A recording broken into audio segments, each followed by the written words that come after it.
नमस्कार, मैं रवीश कुमार।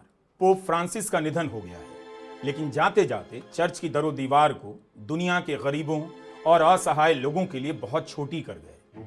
चर्च की सत्ता को कभी किसी सन की राष्ट्रपति और प्रधानमंत्री के हिंसक विचारों से प्रभावित नहीं होने दिया, बल्कि उनकी सनक को सही रास्ते पर लाने की भाषा बोलते रहे। युद्ध और हिंसा की लगातार अंतिम घड़ी तक आलोचना करते रहे, दूसरे समुदायों के प्रति करुणा का भाव जगाते रहे, माइग्रेंट का पक्ष लेते रहे, दूसरे धर्म के लोगों की पीड़ा को समझने में एक ऐसा रास्ता बना गए जिस पर चलकर कोई भी धर्मगुरु, किसी भी धर्म का धर्मगुरु हमेशा हमेशा के लिए आदरणीय हो जाता है। पोप फ्रांसिस ने यह कहकर सबको चौंका दिया था कि परमाणु हथियारों का रखना ही अनैतिक है।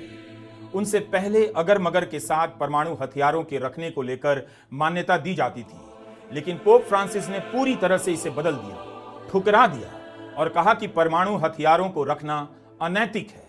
कोविड के दौरान जब वैक्सीन के खिलाफ अभियान चलने लगा, धार्मिक विचारों की आड़ में वैक्सीन का विरोध किया गया, तब पोप फ्रांसिस ने उनसे अलग लाइन दी और कहा कि स्वास्थ्य हमारी नैतिक जिम्मेदारी है। हमारा आपका फर्ज बनता है कि हम अपना और अपने आसपास के लोगों के स्वास्थ्य का ध्यान रखें। वैक्सीन लेना एक तरह से दूसरों के प्रति प्रेम का इजहार है। इन बातों को पढ़ते हुए, लिखते हुए और आपके लिए बोलते हुए लग रहा है कि दुनिया से एक धर्मगुरु नहीं गए, बल्कि करुणा से भरे एक कवि ने अपनी शानदार कविताओं को हमारे हवाले कर इस दुनिया को अलविदा कह दिया है। कैथोलिक चर्च में बच्चों के साथ होने वाले यौन शोषण पर माफी मांगकर उन्होंने बहुत साहसिक काम किया। 88 साल की उम्र में इस दुनिया को छोड़कर जाने वाले पोप फ्रांसिस ने सत्ता और सेवा को नए नए तरीके से परिभाषित किया। ठीक उसी दौर में जब दुनिया भर के प्रधानमंत्री, राष्ट्रपति सनक गए थे और अपना संतुलन खोने लगे, धरती पर युद्ध के ऐलान को अपनी ताकत बताने लगे, पोप फ्रांसिस देशों के राष्ट्रपति और प्रधानमंत्री के हिसाब से नहीं सोचा करते थे। ट्रंप के राष्ट्रपति बनते ही उनके विचार रातों रात ट्रंप की खुशी में नहीं बदल गए, बल्कि अपने धर्म की नैतिकता के मानदंडों से वे कभी डिगे नहीं। उनके विचारों के केंद्र में अथाह करुणा और सत्ता की जगह सेवा की वेदना की स्थायी जगह बनी रही। पोप फ्रांसिस ऐसी विरासत छोड़ कर गए हैं जिनसे नजरें मिलाने का साहस शायद ही किसी राष्ट्रपति में हो या प्रधानमंत्री में। जब बड़े बड़े देश और ताकतवर नेता इस्राएल की आलोचना नहीं कर पाए, तब पोप फ्रांसिस ने इस्राएल को आतंकवादी तक कह दिया और गजा में की जा रही बमबारी की लगातार निंदा की। शायद यही वजह है कि बेनजीर भुट्टो की भतीजी फातिमा भुट्टो ने लिखा है, पोप फ्रांसिस के बिना दुनिया नैतिक रूप से और गरीब हो गई है।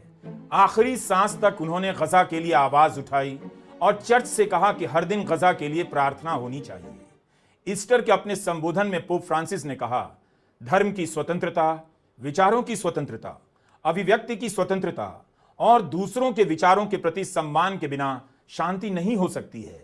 विचारों, अभिव्यक्ति और धर्म की स्वतंत्रता की बात करना लोकतंत्र की ही बात करना है।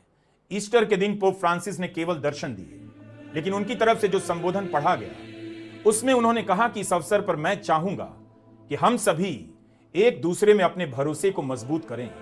जो हमसे अलग हैं उनमें भरोसा करें। जो दूर देश कहीं से आते हैं, जिनके रीति रिवाज अलग हैं, जीवन के ढंग अलग हैं, विचार अलग हैं, उनको अपनाएं। उन्होंने दुनिया के नेताओं से अपील की, वे भय ना फैलाएं। भय से हम एक दूसरे से अलग थलग हो जाते हैं। इतनी सुंदर बात पोप फ्रांसिस ने ईसाई धर्म के प्रसार के लिए नहीं कही, बल्कि सभी धर्मों को मानने वालों के बीच प्रेम और करुणा का प्रसार हो, नैतिकता कायम हो और भय की जगह भरोसा फैले, इसकी बात की। आप कह सकते हैं कि लोकतंत्र के एक बहुत ही महत्वपूर्ण और ताकतवर धार्मिक वकील आज हमारे बीच नहीं रहे।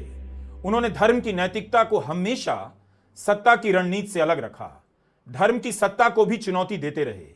उन्होंने देखा होगा कि धर्म की सत्ता और राजनीति की सत्ता में कोई फर्क नहीं, जब दोनों मिल जाएं तो इनका जोड़ खतरनाक होता है। इसलिए वे धर्म की सत्ता को चुनौती देने के लिए पैथोलॉजी ऑफ पावर की उपमा देते रहे। कहते रहे कि सत्ता के शीर्ष पर पहुंचकर जो लगने लगता है और इंसान खुद को दूसरों से श्रेष्ठ समझने लगता है, उस पर बार बार चोट करने की जरूरत है। पोप फ्रांसिस ने कहा कि करुणा का कम हो जाना, घट जाना एक तरह की बीमारी है। ऐसे लोगों के दिल पत्थर के हो जाते हैं। ईस्टर के उल्लास में भी पोप फ्रांसिस गजा की तबाही को नहीं भूले और उनके आखिरी संबोधन में गजा में सीज फायर की अपील इतिहास का हिस्सा हो गई। पोप फ्रांसिस ने कहा कि मैं अपने आप को पीड़ा और वेदना के निकट पाता हूं, इसराइल और फिलिस्तीन की जनता की पीड़ा के करीब पाता हूं। उन्होंने हमास से अपील की, जिन्हें बंधक बनाया है उन्हें रिहा कर दे। दुनिया से अपील की, यहूदियों के विरोध में नफरती सोच को विदा कर दीजिए।